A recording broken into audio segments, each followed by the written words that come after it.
Manfaat pagi hari. Pagi hari itu punya kekuatan yang nggak dimiliki waktu lain. Bukan cuma soal matahari terbit, tapi tentang kesempatan baru. Waktu orang lain masih tidur, kita bisa mulai duluan. Bukan buat saingan, tapi buat diri sendiri.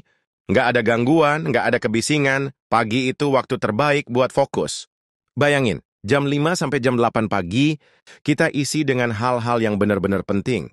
Baca buku, olahraga ringan, nulis target hari ini, atau sekadar duduk minum teh sambil mikir jernih. 3 jam yang kelihatan biasa ini bisa ngebentuk arah seharian kita. Pagi juga bagus banget buat jaga kesehatan mental. Udara masih segar, cahaya matahari pertama ngasih vitamin D alami, dan kita punya ruang buat mikir tanpa tekanan.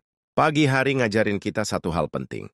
Kalau kita mulai dengan tenang dan sadar, hari kita juga bakal lebih stabil, nggak gampang panik, nggak gampang emosi, dan lebih siap ngadepin masalah. Orang yang biasain bangun pagi biasanya lebih punya kontrol atas hidupnya.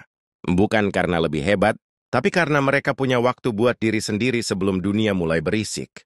3 jam di pagi hari itu bisa jadi waktu emas. Bisa buat belajar, bisa buat perbaiki diri, bisa buat jaga fisik dan pikiran tetap sehat. Dan yang paling penting, kita nggak ngerasa dikejar-kejar waktu. Karena kita udah mulai duluan, kadang hidup itu kayak jalanan macet. Kalau kita mulai kesiangan, semua jadi buru-buru. Sarapan jadi dilewatkan. Pikiran udah semrawut bahkan sebelum kerja dimulai. Tapi kalau kita mulai lebih awal, kita bisa jalan lebih tenang. Nggak harus langsung ngebut. Cukup pelan tapi konsisten. Banyak orang sukses yang bilang, kunci hidup gue ada di pagi hari. Bukan karena paginya harus produktif banget, tapi karena pagi itu waktu yang jujur. Kita lebih jernih, lebih sadar, dan lebih bisa dengar suara hati sendiri. Dan enaknya pagi, kita bisa ngatur ritme hidup. Mau lebih sehat? Mulai dengan jalan kaki 15 menit setiap pagi.